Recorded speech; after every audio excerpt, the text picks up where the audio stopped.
Hello everyone, welcome back to Whispers of Turkish Stars. Settle in, because today we're unraveling a journey that has kept the fandom on edge. What really happened when Gökberk Demirci and Özge Yagay slipped away from sunlit Spain and turned up, radiant and mysterious, in London?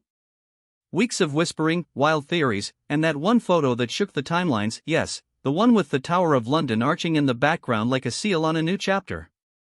If you're new, make sure you stay close. What we've pieced together is more than a travel tale. It's a move that says ambition, reinvention, and a love story daring to grow under a different sky. From the outset, there was a hush of secrecy. No dramatic announcements, no glossy declarations. One moment they were sharing scattered moments in Spain, quiet breakfasts, sunsets that seemed to linger just for them, and then came the silence, followed by that single London frame. Fans went into detective mode. Had they moved? Was it a quick getaway? Or the start of something bigger?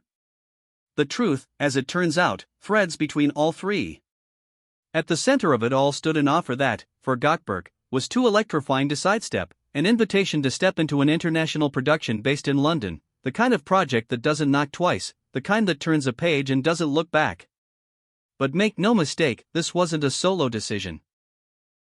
Özge, ever poised and fiercely her own person, wasn't trailing in anyone's shadow. London to her wasn't merely a new city, it was an open stage, a possibility-laden canvas where film, fashion, and theater meet at the crossroads of innovation. You could almost see it in the way she carried herself in recent months, that glimmer of a woman ready to take risks, reframe her artistry, and speak a new creative language. So while the call for Gökberk came from a studio door, the call for Özge came from within. Together, they aligned their dreams, and suddenly London wasn't a detour. It was the destination. Of course, stepping away from Spain meant more than swapping sunshine for misty mornings. Behind the scenes, there were long evenings with calendars sprawled across coffee tables, calls that stretched across time zones, and the delicate business of packing up a life without packing away a heart. Friends dropped by to sit on half-closed suitcases and tell half-jokes that made the goodbyes easier. Family voices warmed the phone lines, promising visits and prayers. It was gentle and heavy all at once, the kind of farewell that leaves a scent in the room for days. The day they finally left came like all big days do, with that surreal ordinariness that masks the gravity underneath. Their bags were precise, their steps careful. At the airport, someone recognized them and smiled, as if sharing a secret that had not yet been spoken out loud. When their plane lifted from the runway, Spain blinked into memory, and the grey-blue sweep of a new chapter opened ahead.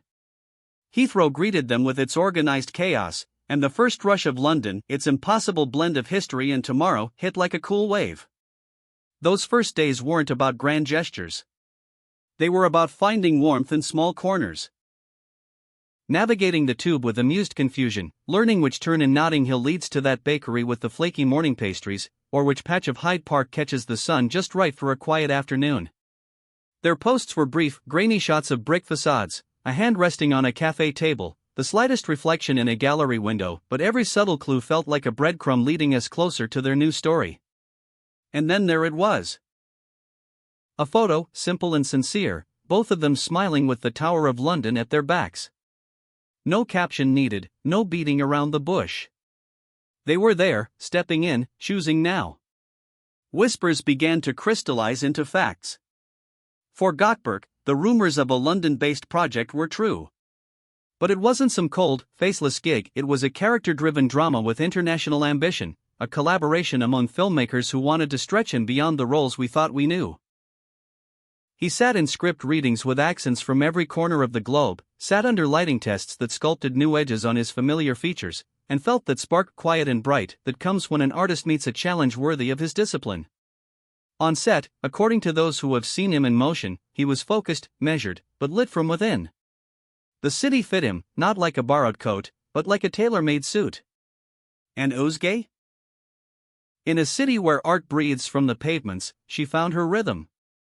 Fashion houses invited her into rooms where fabric told stories, casting directors invited her into rooms where silence was part of the audition. She floated between screenings and salons, the kind where people talk low and listen hard. There's talk of a collaboration linking cinema and couture, something intimate and textured, as if cut from a dream and stitched with steel. And in her off hours, she took to the galleries, letting the National Gallery's depth and the British Museum's hush soak into her bones, letting London's scale of history give her the space to reinvent without losing herself. The balance between public life and private love is always delicate, and London posed its own tests. The city doesn't slow down, and the work demanded presence, concentration, and new kinds of courage. There were days when calls home had to be pushed late into the night, when the distance from familiar kitchens and familiar laughter felt like a long hallway. But even in that stretch, they found each other. A late dinner in Soho where they split one dessert and laughed like no one could hear. A quiet morning when they wrapped scarves against the wind and wandered through Kensington, saying little and saying everything. Their posts together weren't as frequent as before, but when they came, you could hear the old language, eyes that check in, hands that find each other without looking. If you've been following, you noticed the telltale signs of settling in. A kitchen counter with a London paper folded in half beside 2 cups. A shot from their window that caught the rain sluicing down like a curtain, and underneath it, a hint of flowers that hadn't been there the week before. Fish and chips shared out of the paper at least once, and, yes, the classic afternoon tea that made them grin like kids. They walked, they listened, they learned the weather's moods. And all the while, they made room for the work. He leaned into long days, scripts annotated into a constellation of insights. She leaned into rehearsals and camera tests, building something on the edges of the known. People ask, were there obstacles? Of course. London's language is more than English. Its pace, its subtext, it's the way a street can feel open one moment and endless the next. Even when you speak it well, there are tones you only grasp after you've lived the story. But resilience is a muscle they both have learned to flex. He handled set delays and shifting schedules with the steady discipline that comes from years of showing up. She faced critique with grace, letting useful notes in and letting everything else blow past her like a river wind. The distance from family could ache, yes, but calls turned into rituals, and home traveled with them in the ways that matter. We can't ignore what their presence there has done to the rumor mill. Agents have been seen in the same rooms, and producers have been overheard praising the kind of chemistry that translates beyond language. There's talk of a joint appearance, a short film perhaps, or a campaign that nods at their shared magnetism without reducing either to a mirror of the other. Because that's the crux of it, this is not a story about one leading and one following. This is a story about 2 artists finding, in the city's vastness, the exact distance that lets each shine and still meet in the middle. It's career evolution, yes, but it's also love that adapts without bending out of shape. And that photo with the tower, you ask? Why that one? Because it said what needed saying without a press release. The tower stands for endurance, for centuries watching tides change and not flinching. Their smiles weren't loud. They were steady. It felt like a promise made in public but meant for the 2 of them. We're here, we chose this, we're ready. What does it all add up to? A decision as bold as it is considered. For Gökberk, a role that could open doors in markets where his name already flickers and is ready to blaze. For Özge, a season of exploration that might turn into a signature arc. More autonomy, more texture, more room to paint with light and shadow. It wasn't an escape from Spain. It was an arrival into a larger field, where the stakes are higher and the rewards are richer, and where love doesn't hide behind career but walks alongside it, hand in hand, finding its own rhythm in a city of millions. As the days turn into weeks, their London narrative grows more confident. They've learned the art of blending in when necessary and standing out when the moment calls. Their supporters, ever faithful, have watched this chapter unfold with the kind of pride only earned by consistency. And while we can't tell you every secret, some things belong to the hearts that live them, we can tell you this. The whispers were right. There was a plan. There still is. It's bigger than a single job, kinder than a rumor, and truer than a chance encounter. So if you were wondering what stretched between Spain and London for them, here it is. A leap made together, a bet placed on growth, and a quiet vow to keep smiling in the face of newness. They are finding their places in rooms that once felt out of reach, and somehow, even in this whirlwind, they've kept each other. That is the story worth telling, the one behind the headlines and the blurry photos. 2 people choosing the long view, choosing the work, choosing the love, and choosing a city that asks a lot but gives back in echoes that carry for years.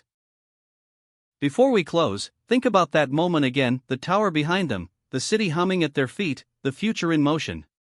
The caption wasn't needed because the message was already written on their faces. Whatever comes next, they're not standing on opposite banks calling across the water. They're side by side, watching the same horizon. Thank you for being here with us at Whispers of Turkish Stars, for following every breadcrumb and every breath of this new beginning. Tell us what you felt when you first saw that photo. Did you guess London was more than a stopover? What do you hope to see from them next? Screen moments that surprise you, collaborations that bend genre, or a shared project that catches everyone off guard? Share your thoughts, your hopes, your theories. Your voice keeps this story alive. And as always, stay close. The city is big, the season is young, and if there's one thing we've learned, it's that when Gökberk Demirci and Özge Yagis choose a path, they walk it with purpose. We'll be here, watching with you, ready to catch the next spark as it lights up the London night.